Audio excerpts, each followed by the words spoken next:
بەپێی ئەو ئامارانەی کە لە بەردەستن مادەی هۆشبەر ڕۆژ بە ڕۆژ ڕوو لە زیاد بوونە. ئەمڕۆ ئێمە پۆدکاستێکی تایبەت دەکەین لەگەڵ دادوەری خانەنشین عەبدولباست فەرهادی، هەروەها لەگەڵ مافپەروەر هۆگر چەتۆ. زۆر بەڕێزیان لێرەن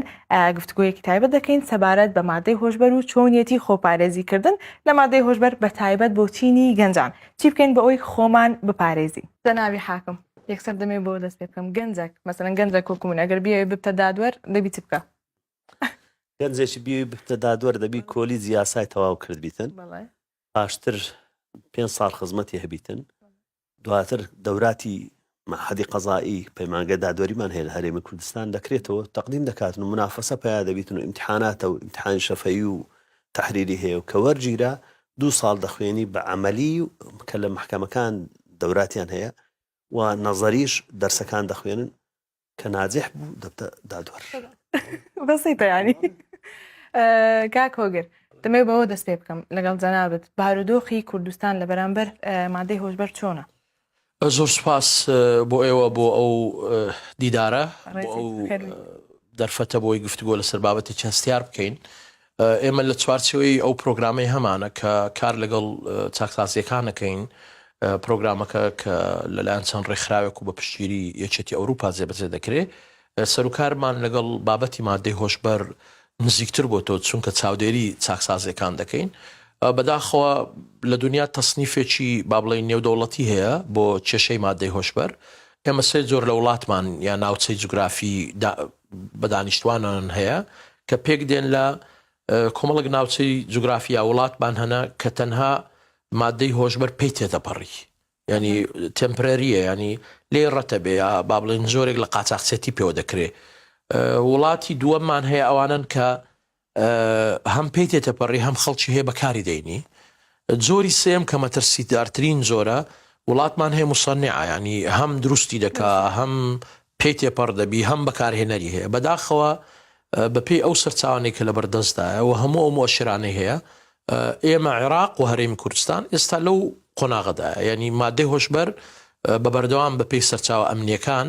چ لە عێراق چ لە هەرێمی کوردستان شوێن دەست بەسەر دەکرێت کە تێیدا دروست دەکرێت، نەک هەر بەڵێ لە بەترسیدارترین قۆناغەکانە. ئێمە قۆناغێکی تر هەیە لە دنیا، با بڵێ هەندێک وڵات ئەزمونیان لەگەڵی هەیە کە ئێستا جۆرێک لە تەصنیف ئەندیانێت تەصنیفی بۆ بکەن، ئەویش قۆناغی دروستبوونی مافیایی با بڵێن مادەی هۆشبەرە کە با بڵێن تەخزینیش تێدا، ینی بە کەمیاتی گەورە تەخزین دەکرێت، محەتەی دابەشکردن هەیە تا دوای لە مەکسیک، کۆلۆمبیا، زۆر وڵاتی تریش. ئێستا حاڵی حاضر ئێران یەک لە وڵاتانەیە، تورکیا یەک لە وڵاتانەیە کە بە بەردەوام بەپێی هەواڵەکان با بڵێن گەیشتۆتە مەرحەلەی ئەوەی گروپی گەورەی مافیایی هەیە کە ئەوانە نەکەر ئینتاز دەکەن و دەفرۆشن و بەکاردێنن، بەڵکو جۆرێک لە تەخزینیان هەیە، ینی ڕۆڵی نێودەوڵەتی دەجێڕن لە دابشکردنی هەموو ئەو مادانەی کە هەیە. اینجا بۆیە بەداخەوە ئەگەر مؤشرەکان یان ڕقەمەکانی هەرێمی کوردستان بینین، مثلەن هەندێک ژمارە دەخەمە زۆر گرنگن و پاسپاتی ئەو قسەی دەکا کە ئێستا کردمان. کاک هۆگر حەزەکەی دوای دێنەوە لای ئامارەکەی جەنابی حاکم عەبدولباست. مامۆستا یاسا چۆن تەعامل لەگەر بازرگانان و بەکارهێنەران دەکات؟ خۆی ئەگەر تەمەشا بکەین پێشیش یاسای ژمارەیەشی ساڵی 2022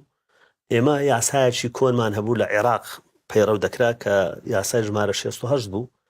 بەڵام لەبەر ئەوەی ماوەیەکی گەلک زۆری بەسەداچوو پێویستی بەوە بوو یاسایەکی خۆمان هەبیتن، چونکە لە یاسایە کۆنەکە ئەو کەسێک کە دەشی کێشا مەسەلەن توش بووە ئەویش بە تاوانبار حساب دەکرا و معاملەی مجرمی لەگەڵ دەکرا. بەڵام لەو یاسایمە کە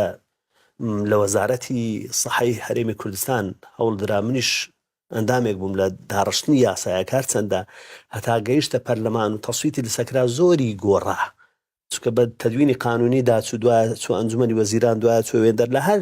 جێگایەکی دەستکاریەک کرا و هەندە مادەی گۆڕا. ئەو کەسەی کە توش بووە خۆی بەویستی خۆی نەبوو، مەسەلەن زۆر جار هەیە ئێستا بەداخەوە گەنجەکانمان هەست پێ ناکە، برادرێک داوەتی دەکاتن دەڵێت خوا تەوەرە با پێکەوە دەچین نانێک دەخۆین وێ وا بواچ و دەیباتە مەزرعەیەک لەوێن دەڵێ ئەو شەربەتە بخۆیان ئەو بخۆ، نازانی مادەی تێکرایە. کەسەکەی کە داوەتی کردیە جارێک دوو زاریان جگەرەیەشی دەداتێ، ئەو جگەرەی دەچێشی لە عالەمێکی تر دەباتن، وەی لێ دێتن کە چووە ناو خوێنی ئەوە پێویستی پێدەبیتن جاری یەکەم بە بەلاش دەیداتێ بە بەلاش دەیداتێ بەڵام پاشتر مەجبور دەبیتن پارە پیاکاتن لە ماڵی خۆی دزی دەکامە ئێستا حالەتی زۆر سیرمان هەیە مەجبوری بەڵێ ئەو کەسێک کە بەکاری دەینیتن لەگەڵ ئەو کەسێک کە تیجارەت پێ دەکات تیجارەت مەرج نییە ئیلا بیفرۆشیتن ئەوەی دەیداتە خەڵکی تر بەبێ بەرامبەری بە تاجر حسابە ئەوە سزایەکەی زیاترە سزایەکەی چەندە تقریبا ئەوەی تاجر بیت سزایەکەی سزای هەرە قورسی لە سێدارەدانە سایەکەی بڵێ لە چه حاڵەتێک دەکەوتە سێدارەدان مەسەلەن ئەگەر تاجرێک مەسەلەن لەوانەیە حالەتی زەرفی مشەدیدی لەگەڵ بیتن وەک چۆن کابرای تاجر کە تیجارەتی پێکردیە کە ویستیان بچن بیگرن مقاومەی کرد یەکێک لە کارمەندەکان بریندار بیان کوژرا لەو حالەتەی محکەمە سزای سێدارەدان یاخود گروپێکە باندێکە وەکەوەی کە کاکۆگر باسی کرد باندێک بیتن لەو حالەتانە ئەوە زەرفی مشەدید و یاخود هەوڵ دەدا معمەلێکی هەیە لێرە دروست دەکاتن هەندە مەوادی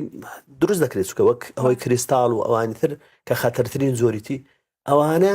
دەگاتە حەدی ئەدام ئەدی ئەوەی کە بەکارهێنەرە بەکارهێنەرەکە سزاکەی چەند بۆ سزایەکەی لە 6 مانگ هەتا 5 ساڵ و غەرامەکە گەلێک زۆرە ئێستا غەرامەکەوانە بوو ئێستا غەرامەی گەلێک زۆر بووە لەبەر ئەوەی کە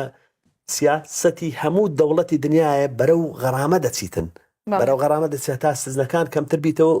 بەڵام ئەوەش لێرانە ئەگە تەمەشا بکەی کەسە فەقیرەکە ئەوی توش بووە زەرمەندە جەنابی دادوەر ئەمش وسمە ئەو پرسیارە بکەم بۆ نمونە تازە نمونەیەکت هیناوە کە گەنجێک برادەرەکەی داوت دەکە و تووشی دەکات مەسەلەن ئەو کەسە کە توش بووە ماوەکەشی کەمە توش بووە حکمی جیاوازە لەگەڵ کەسێک کە چەند ساڵێکە هەندەی کێشیت ماوەیە کە دەیکێشیتن و هەروە حالەت کەمان هەیە لە یاسایەکەی دەڵێ ئەگەر گەنجێک فەرەزەن هەستی پێکرد تووشی ئەو مادەی بووە یاخود هەر بەخۆی فێر بوو کەسیش نازانیتن بەخۆی بێخەبەر بدا بەخۆی بێت خەبەر بداتن ئەوە یەکسەر حکوم نادرێت مرکزی عیلاجی هەیە نانە هەر بە تۆمەتبار حساب ناکرێتن وەک نەخۆشێک تەعاملی لەگەڵ دەکرێت بەڵام ئایا ئێمە ئەو ڕۆشنبیری و سەقافەتەمان هەیە گەنجمان لە خۆ ڕابێتن بەڵێ حیتمان بەڵێ حاڵەتمان هەبووە خۆی هاتیە گوتیە من تووشی ئەو مادە بوویمە دەمەوێ عیلاج بکرێت لە مرکزێکی عیلاجی یان دکتۆرێکی نەفسی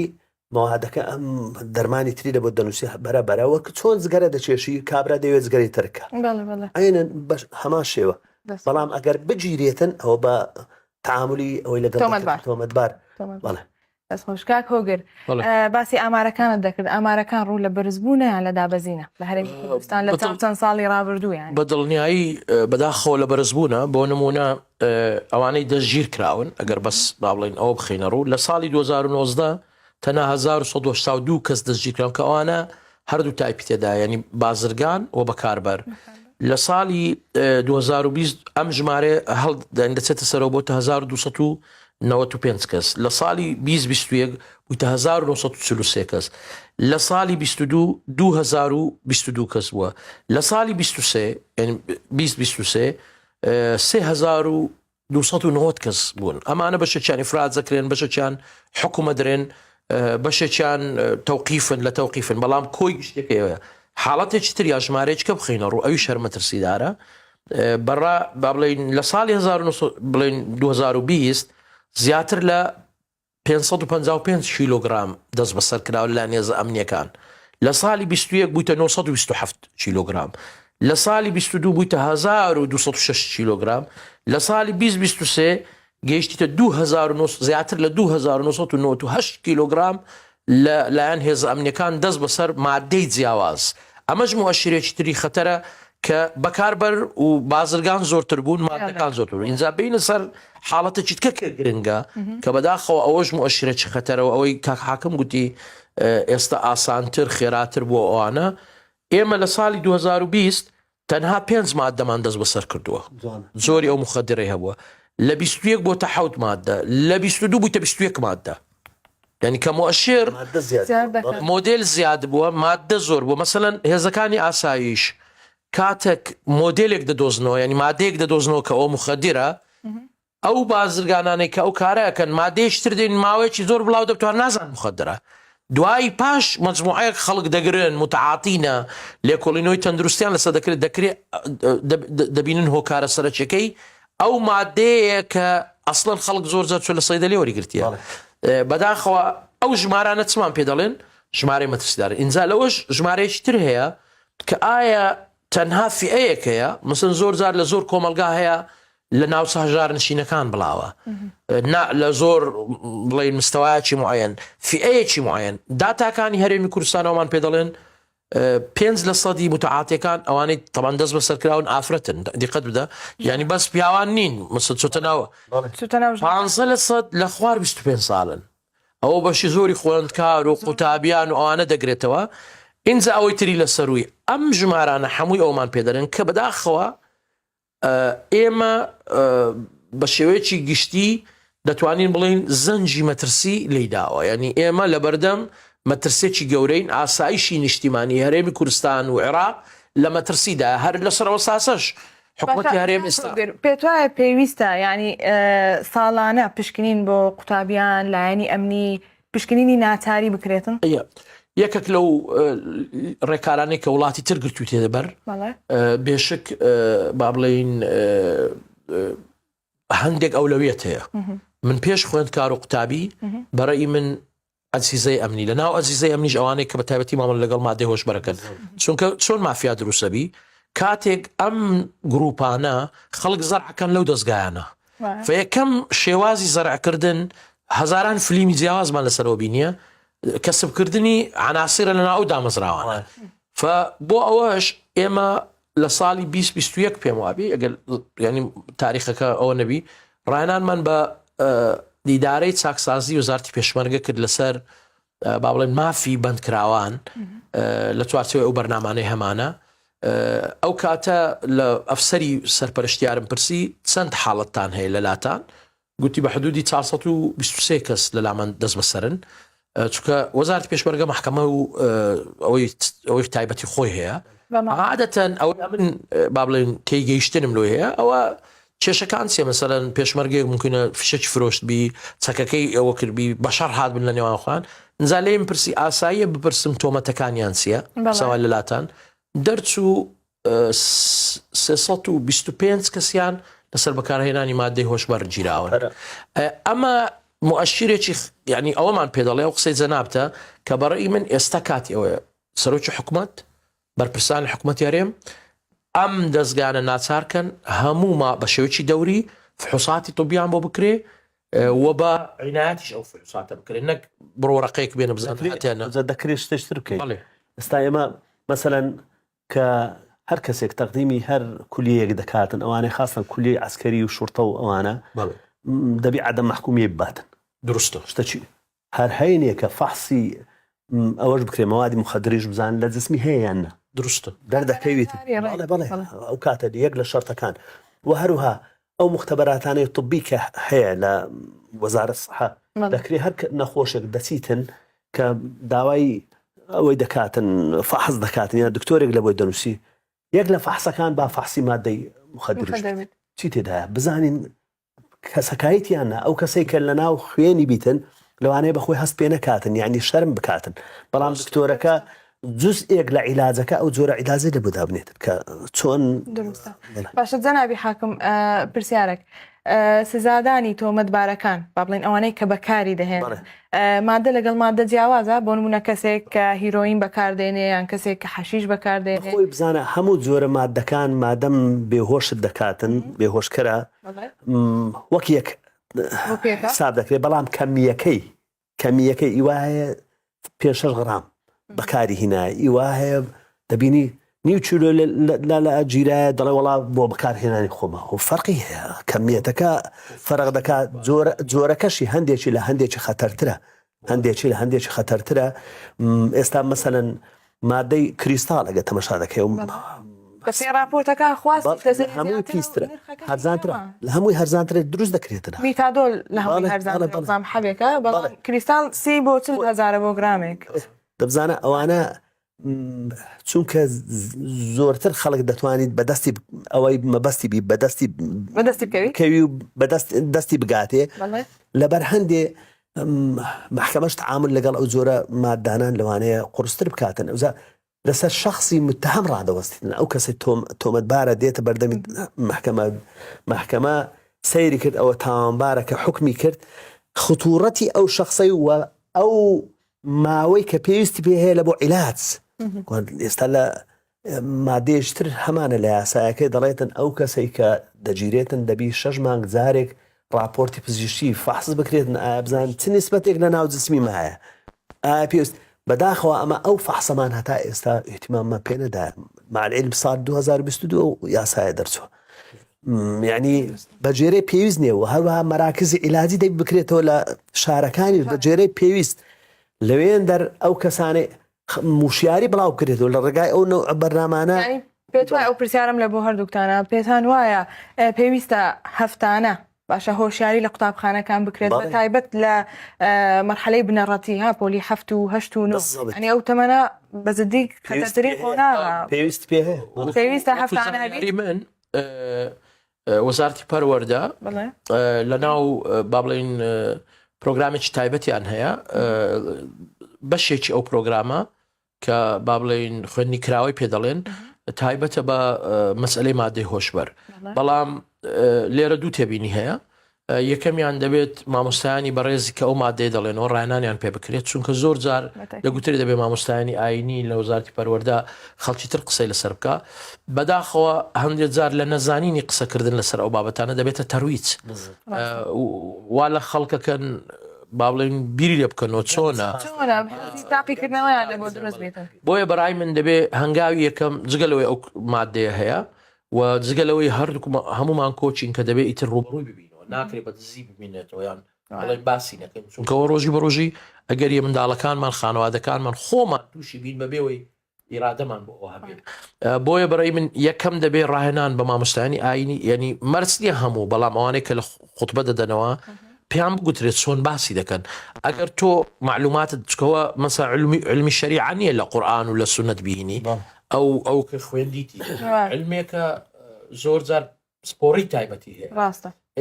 بۆیە یەکەم پێویستە ڕاهێنان بە هەموو ئەوانە بکرێت کە دەست بۆ ئەو بابەتە دەبن و دەیڵێنەوە دووەمیان هەمان شێوە سەحافەش ئەو میدیاکانیش ئەوانەی کە باز لەو بابەتە دەکەن بەرنامەی دەست دەکەن مەفروزوەیە باگراوندەچیان لە بۆ دروست کرێتن بەشی دووەم بوو دەمیست دووەمیان بڵێم ئەویش ئەوەیە قسەی کاک حاکم دەمیستەوە بڵێم ئێستا کاتی ئەوەی لە هەرێمی کوردستان استراتیزیەتی ڕوبەڕووبوونەوەمان هەبی ئەو استراتیزیەتە هەموو ئەو کایە و ناوەندانەی تێدا بێ کە ڕۆڵ دەبینن دامەزراوە ئەمنیەکان ڕۆلیان چییە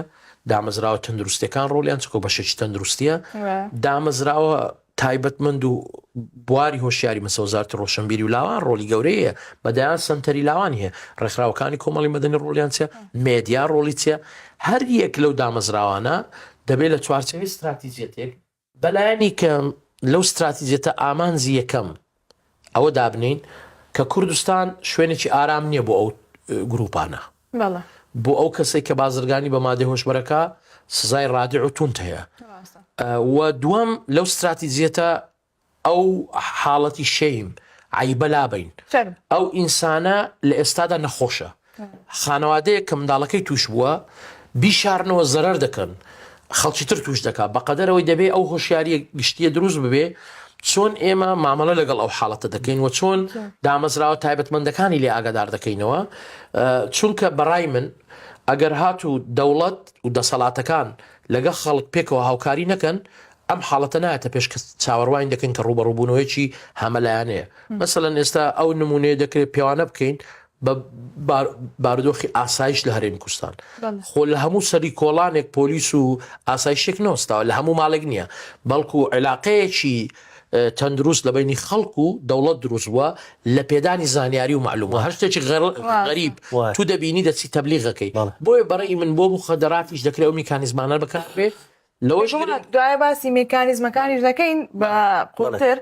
جەنابی حاکم دەمەوێت پرسیاری ئەو بکەم لە هەندێک وڵات زۆر ئاساییە باشە یعنی غیری قانونی نییە نایاسایی نییە هەموو چۆنیە بەڵێ ئێستا مەسەن وڵاتێک وەک هۆڵەندا ئەگەر سیر بکەین نسبەیەکی کەم لەو مادانەی کە ماریگوانە پێ دەڵێن چی پێ دەڵێن ئەوانە دەکرێتن شەڕ غرامێک بەکاربیێنی بەڵام ئەمن بەخۆم لە هۆڵندای چوومە ئەڵمانیا دیتم سەیتەرە دانرایە پێم سیر بوو لە ئەوروپا و سەیتەرە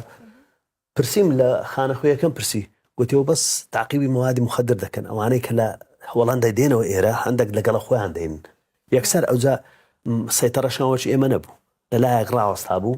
یەکسەر ئشارەتی لە بۆ سیارەکە دەکرد دەیبردە فەڕێک هەر لە خەڵکیش دیار نەبوو لەوێ تەفتیشیان دەکرد بزان ئەوەیە ئەگەرەوە با دەیانگرت کەسەکەی تعاملیان لەگەڵ دەکرد مەسەلەن ئەڵمانیا و هۆڵندا حدود دیار نییە چوین ینی زادەیەک بوو ئەو لای ئەڵمانیا بوو ئەو لایتر هۆڵندا بوو لەگەڵ هەندێ ئەوەوە سانسۆرەیان هەبوو باشە جەنابی حاکم زۆر جاری گوێمان لێ دەبیت دەڵێن مەسەن ئەو کەسە لەلایەن پزیشکەوە بۆی نووسراوە ڕاچێتەی هەیە دەتوانی بەکاری بینی ئەوە چۆنە لە قانونەکە باسی کردیە ئەو کەسەی کە لە بۆ عیلاج مەسەن ئێستا حەبی ئارتین کە دەخۆن زۆربەی لە خۆ سەرخۆشکردن و خۆ بێهوشکردن بەکاری دەینە خەڵکیت کە بەڵام لە بۆ نەخۆشی نەفسی دانرایە خۆی بە ئاسڵ ئارتینە و چەند زۆرە حەبێشی ترە دکتۆری نەفسی دەینووسیتن لەبەر هەندێ ئەگەر تەمەشا دەکەیت لە سەیدەلەکان کاتی خۆی سزلێکی خاصیان هەبوو لەو سزلە دەنووسرا واچێتەکەشی کە لێ وەردەگیرانەی دەدراوە ناوی نەخۆشەکەی ناوی ئەوە نووسرا بوو دکتۆرەکەی ئەوەندە مادە هەموو سەرمانگان لوزنەی تەفتیش هەبوو لە وەزارەتی سەحە دەهاتن لە سەیدەلەکان تەمەشای ئەو دەفتەرە ئەوەیان دەکرد ئەو دەفتەرە لە شوێنێک دانرابوو کە لە بەردەستیج نەبوو ئەنی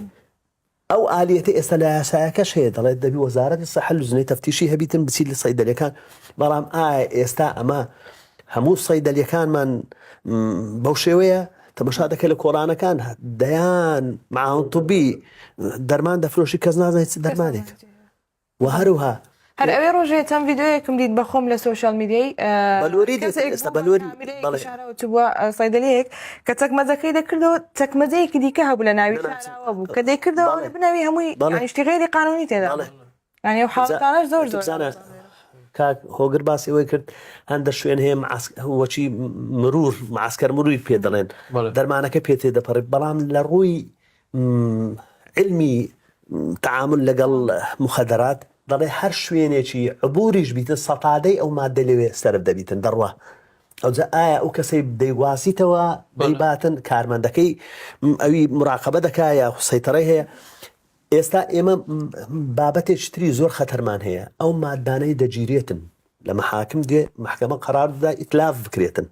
دەبی لە ناو بردرێ چێ لە ناوی دەباتن ئەوە تەسلیمی ئاسایش دەکرێت ئەوانیش گوایە لە بۆ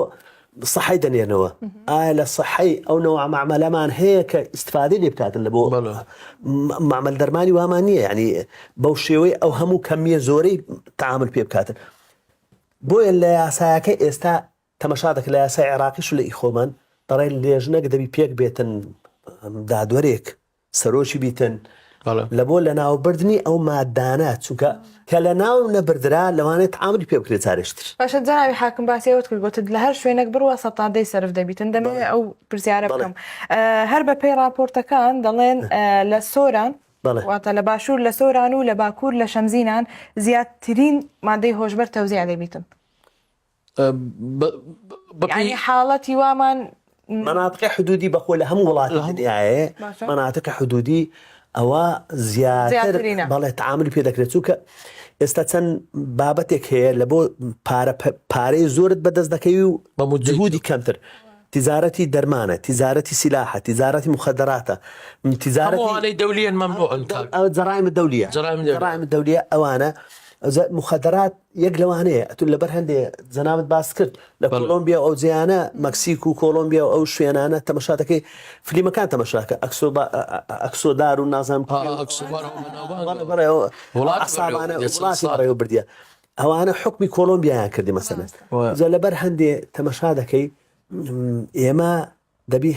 هەنگاو بنین هەتا نەگاتە ئەو مەرحەلەی تا وەکو کۆتا پرسیار ئامۆژگاریت لە بۆ کەسێک چییە کە توش بووە یاخود لە بۆ دایک و باوکان ینی کە چۆن منداڵەکانیان بپارێزن لەو شتا ئەوەی دەمویست تالیقێک لەسەرەوە بدەم دوای ئەو وەڵامەشە دەینەوە یەکەم ئێستا لەبەرەوەی متعاتیمان زۆرە لە هۆڵەندا و لە وڵاتانی تریش بەتابەتی هۆڵەندا و ئێستا وڵاتی تریش هاتوونەتە سەری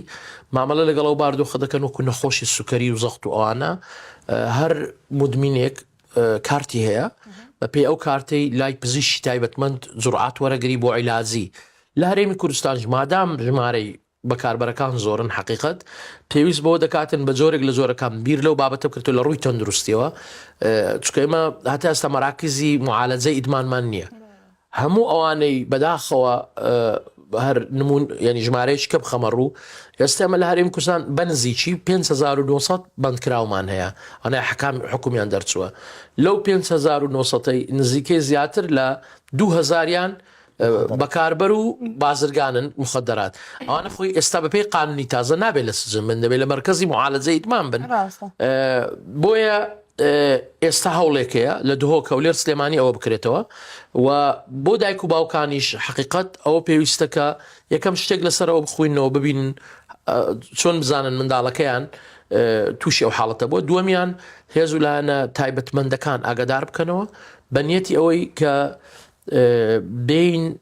چارەسەری ئەو بارودۆخە بکەین و ڕوبەڕووی ببینەوە چونکە بەبێ ئەوە مەترسەکە گەورەتر دەبی ئەو ژمارانە بەڵگەی ئەوەن ڕۆژێ بە ڕۆژێ پرسەکە زیاتر دەبێت کە بە هیواین ئەو جوودانەی دەکرێت جێی خۆی بگرێ هەموو لەگەڵ یەکتر بەیەکەوە جهود بکەین بۆی ڕوبەڕووی ئەو دیاردێش بینەوە کە دیاردێکی نامۆیە بە کۆمەلگای کوردستانی ئەگەر